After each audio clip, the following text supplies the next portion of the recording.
So hello sa inyo guys and welcome to Cycling Voyage. So bali sa video ito, pag-uusapan lang natin yung pagkakaiba ng flat pedal at saka ng clutch pedal. So sa video ito, pag-uusapan natin yung kanilang difference sa price and sa performance. And then sa huli ay kayo nang bahala mag-decide kung ano yung mas prefer mo sa dalawa. So tara, pag-usapan natin yan. Okay, so ano nga ba yung flat pedal at saka yung clutch pedal?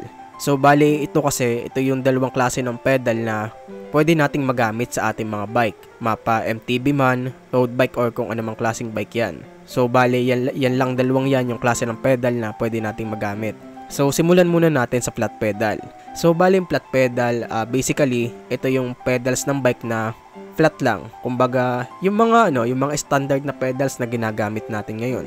Yung walang lock, walang kung ano man na mechanism. Kumbaga tatapakan mo na lang. Samantalang yung clutch pedal kasi, ito yung klase ng pedal na naglalak yung paa mo. Pwede mong ilak yung paa mo doon. So para maglock siya ay syempre kailangan mo na yung sapatos na available para sa cleats, and then kailangan mo ng bala na nilalagay doon sa ilalim ng sapatos para mag-clip yung paa mo. So kung nagtatanong ka kung delikado ba ito, well, pag-usapan natin yan mamaya. Okay, so una muna nating pag-usapan yung kanilang performance. So mas marami nagsasabi na mas maganda ang performance ng cleats kumpara sa flat pedals, especially sa rektahan, which is tama naman yon. Dahil guys, ang kasi sa flat pedals kasi, para makabuo ka ng isang buong ikot ng pedal o yung cadence na tinatawag, kailangan mong pagsipa mo sa isang mong paa, sisipain mo yon ng isang mong ng kabila mong paa. So kaya lang nakakaikot yung crankset mo dahil ayun nga, nagpapasipa-sipa lang yung dalawang mong paa. Unlike kasi pagka clutch pedal, since nakalak nga kasi yung paa mo kapag pumepedal ka, yung tuhod mo kaya niyang makabuo ng isang bilog. So mapapansin nyo sa tayo kapag nagbabike tayo, hindi naman talaga natin naiikot yung buong paa natin Bali ang nangyayari lang talaga, kaya natin napapaikot yung ating crankset is dahil kapag sinipa natin yung isa nating paa, sisipain naman natin yung kabila nating paa. So ganun yung nangyayari. Unlike sa kapag nakaklits ka, yung parehong paa mo, nakakabuo talaga siya ng isang bilog, hindi siya yung parang sumasalo lang ng sipa. Kaya mangyayari, since ganun nga, mas nagiging maganda yung power transfer ng ating bike. Kumbaga, nandyan na nga yung mas mabilis, and then talagang feeling mo na ang lakas-lakas mo talagang pumadyak. So nung una hindi ko rin na-gets yun kung bakit pero yun, nung nakagamit ako ay alam ko na ganun nga, nalaman ko rin sa wakas. Kaya kung halimbawa ay kayo yung taong, halimbawa sabihin natin nakikipagkarera or wala, trip lang ng yung pangmatuli na natakbo, I think magandang investment naman yung clit pedal.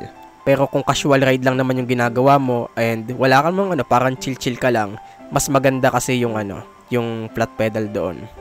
So pangalawa nating pag-usapan dito is alin nga ba yung mas madali gamitin sa dalawa. So basically, mas madali gamitin yung flat pedal dahil yun nga, unlike sa cleats na naglalaking paa, sa flat pedal kasi hindi ganon. So yun lang, tatapakan mo na lang siya. And then ang maganda rin sa flat pedal ay kahit anong sapin mo sa paa ay pwede mong gamitin, kahit nakachinelas ka lang or pang basketball na sapatos. Unlike kasi sa sa clit pedal na may binabagayan din na sapatos Tapos kung gagamit ka man ng tsinelas ay yun nga, medyo hindi rin komportable dahil iba yung hulma nung sa clit pedals especially yung mga clits na pang road bike. So yun, based lang sa experience ko yun na gumamit ako ng isang clits pedal na nakatsinelas. Iba-iba yung feeling, ang weird. Unlike sa flat pedal na kahit anong footwear mo ay bagay na bagay sa ating mga paa. And again, ulitin ko lang, gaya nga ng sinabi ko kanina ay kapag gagamit ka kasi ng clit pedal ay kailangan mo ring gumamit ng sapatos na yung parang yung may pang-lock ba o yung clit shoes na tinatawag. So bale yung clit shoes yun yung sapatos na specific pang cycling. And then meron siyang yung nilalagay na bala doon sa ilalim or doon sa may talampakan. So bukod kasi sa matrabaho to, based lang din sa experience ko sa paggamit nito, ay kapag naglalakad kasi ako gamit yung clit shoes or halimbawa bumaba ako sa aking bike, gusto ko magpahinga, dahil yun lang, medyo weird lang yung feeling dahil para akong may takong sa unahan So yun, bale na share ko lang naman. And then pangatlong pag-usapan natin dito is yung kanilang maintenance. So bale, mas less din yung maintenance ng isang flat pedal kumpara sa clutch pedal. Dahil sa flat pedal kasi mostly ang maintenance lang naman na gagawin mo dyan is yung yung punasan lang siya. Yun lang. And then ito, minsanan lang naman yung grasahan yung kanyang axle sa loob. Bale, yun lang.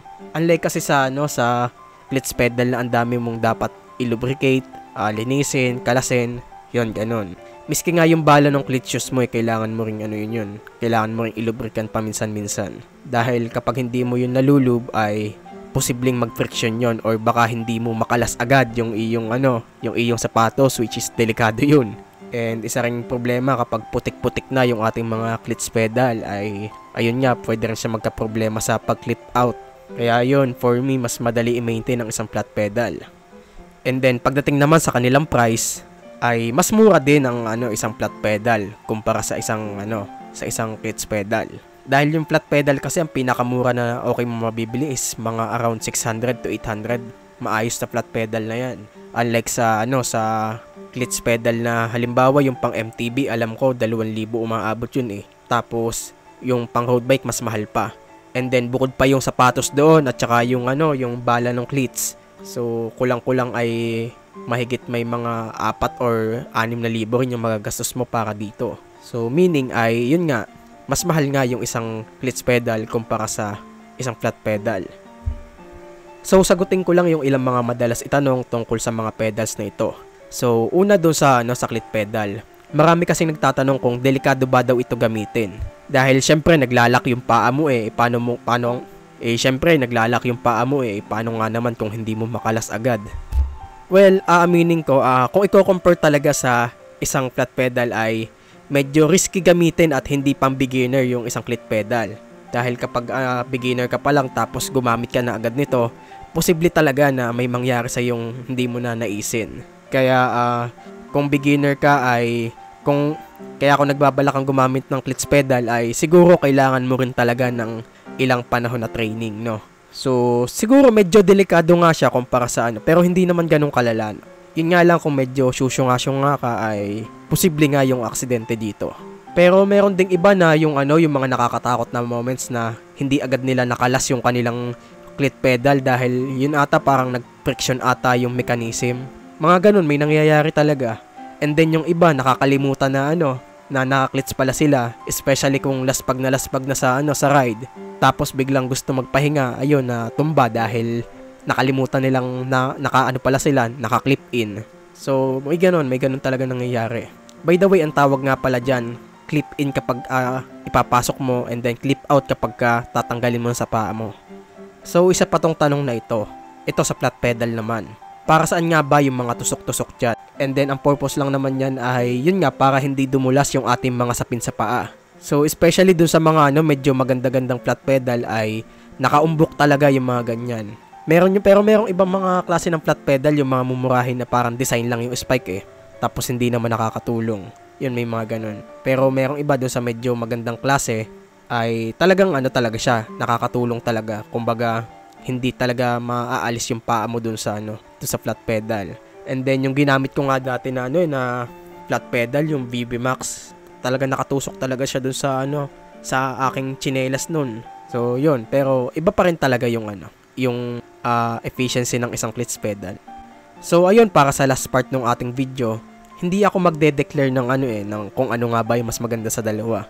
Dahil may pareho kasing purpose yung parehong pedal na ito So since natapos nyo na rin naman yung video at nakapakinig naman kayo, I think kayo nang bahala mag-decide kung ano nga ba yung mas preferred nyo sa dalawa. So yun, for power efficiency and power transfer, clutch pedal tayo dyan pagdating sa performance. And then kung chill ride ka lang naman and gusto mo ng mura, tapos mas less yung maintenance, flat pedal tayo.